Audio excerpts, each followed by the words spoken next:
Good morning. Today we're looking at gold, starting off with the 1 hour chart because price has snapped back above the 4.1 handle and it's trading around 4,100 well 30 around 50 around as the market leans heavily towards Fed cuts in December. So over the past few weeks we see that sessions, not weeks, obviously. Risk on has crept back into markets as traders almost fully priced in December rate cut now at 90%, with future implying um, around 80% chances as well. So that shift followed dovish comments from Fed Governor Christopher Waller and San Francisco Fed President Mary Daly, both explicitly backing a rate cut on the basis of a softening labor market. That is a complete reversal from last week's drop of rate cut odds to below 40% at some point. So lower expected policy rates now reduce the opportunity cost of holding gold and have helped, of course, prices reclaim higher levels, even as sentiment in equities and crude oil also has improved. In other words, gold is not just a fair trade here. It is also a play on easier policy and a weaker dollar going into year end. From a structural point of view, gold is trapped in a contracting range bound move. We see the peak, the low, lower high, higher low, lower high. So these swings are allowing us to go ahead and draw a triangle looking pattern. It could end up being a triangle, it could up being just like a pennant, right? The difference being the one has an extra leg to the upside and to the downside. So that would be the correct way of drawing this triangle. I would even say for now, because we're missing the last peak, that we should just look at the two peaks here, but since we don't have that for now, it's what we get. Now, we have recently had the last move from the upside, from the bottom here, bringing us up to around currently the 138 Fibonacci extension of 425, 4.1, 404. And we see that on the 1 hour, the RSI has actually entered overbought and started falling. So there is potential for something like this, then a pullback. And these are the levels to look at buying the dip. We could also see this continue lower from here, okay, without getting a pullback and a divergence of the RSI against prices. But what is going to be critical in this particular case is whether the 4,100 holds. If it holds, then we could see another leg up. And from there, of course, we see how that goes. But in these cases, again, pullbacks are to buy. If we lose the 4.1, then this is where things might get a bit more tricky. Okay, because this could eventually drive us to the previous low, to the 4K handle, and of course then below the 3,880, 90. Why? Because it would eventually invalidate the pennant pattern. And what would happen instead, we'll be looking at this leg as a zigzag correction. This would be our peak.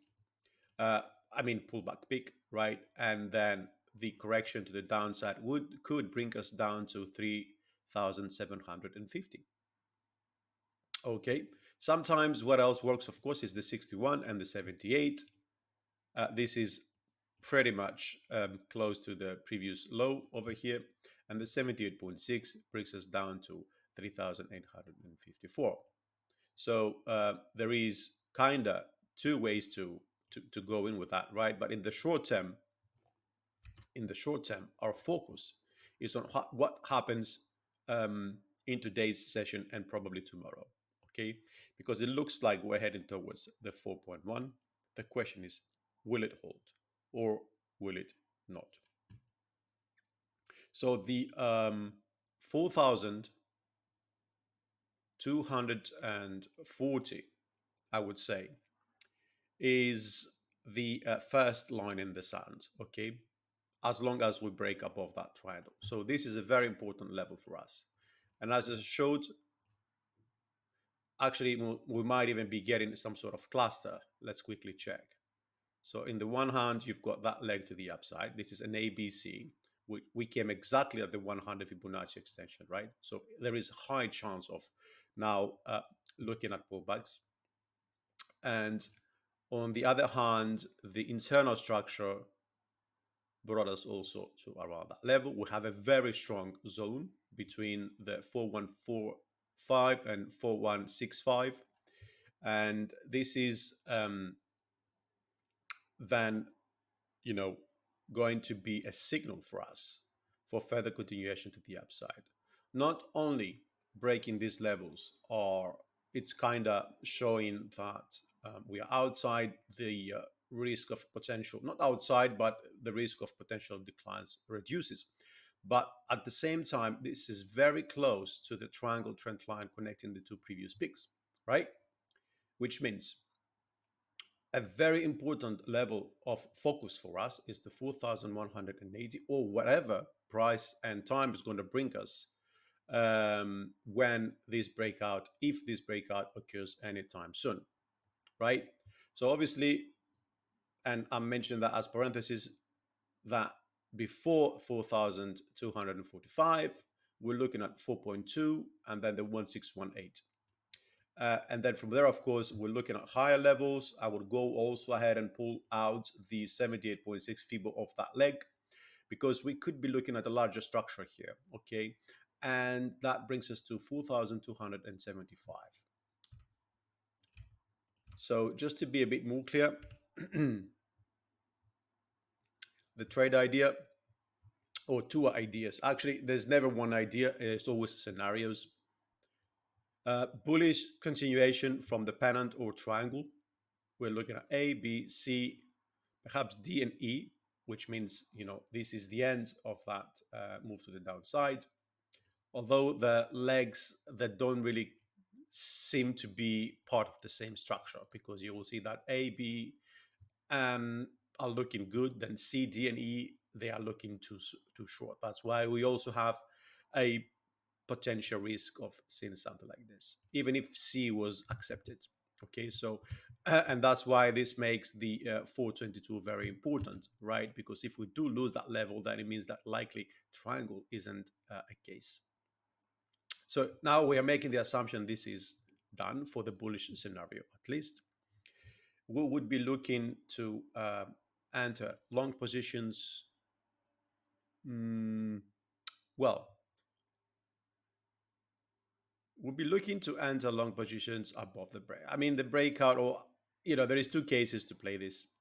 On the pullback, that puts us at 4.1.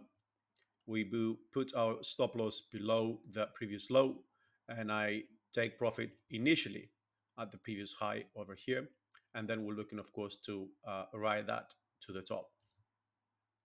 Okay, this is the pullback entry. The breakout entry would mean we put the breakout just at the resistance. If it's the most aggressive scenario, to be fair, and it means that you have more, you believe more in this particular continuation to the upside before we see a correction below the 4.1. Okay, and that would be placing us, of course, below the 4.1 in terms of a stop loss. And the target would be looking again previous high and then further continuation to the upside. Now, the downside scenario is where the range holds and also we see a lower break. Actually, this also should come in two different cases. One is that this is C and D and we're going to get E, which means we're going to hold that level and then we move higher up. And the other scenario is that, okay, so something like that. And the other scenario would be that we're going to eventually see that breaking out and continue lower down. So if we just take that scenario, let's call it B, right, into consideration, because the first one is already covered by the stop loss that we've placed here, supposedly, for the long position, then we're looking at, I would say, an entry, short entry. I would go and place this kind of at the bottom of that range of the triangle. Our stop supposedly would be just above that level. Our initial target would be the first leg to the downside. Okay, and then we'll be looking for lower levels. Now, those who might be more willing to do a short-term trade, then obviously these are more risky. One of the cases to look at would be the price is re-entering this territory.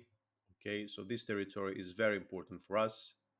So the moment we re-enter this territory, we would but perhaps see something like this happening, right? And this would be our entry point on the reversal, right? On the reversal, not initially. So for that reason, we would be looking to place a short position in this zone with a target the triangle low, and our stop loss would be just above the well, potential peak that we're going to see here. And as you see, of course, these are more risky trades, but one way or another, these are your two scenarios.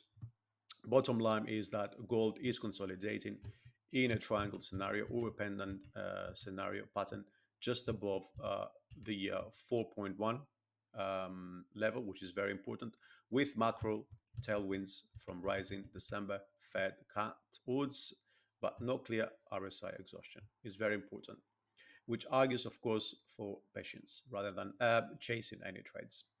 The trade is to let price tip its hand, either break and hold above 4,175 for a push towards 4.2, 4.24, and possibly higher, or fail and rotate back towards the 4K, where the bigger 3,750 lower down actually extension comes into play. So manage position size around those inflection points and let the mix of policy expectations and price structure do the heavy lifting instead of emotions.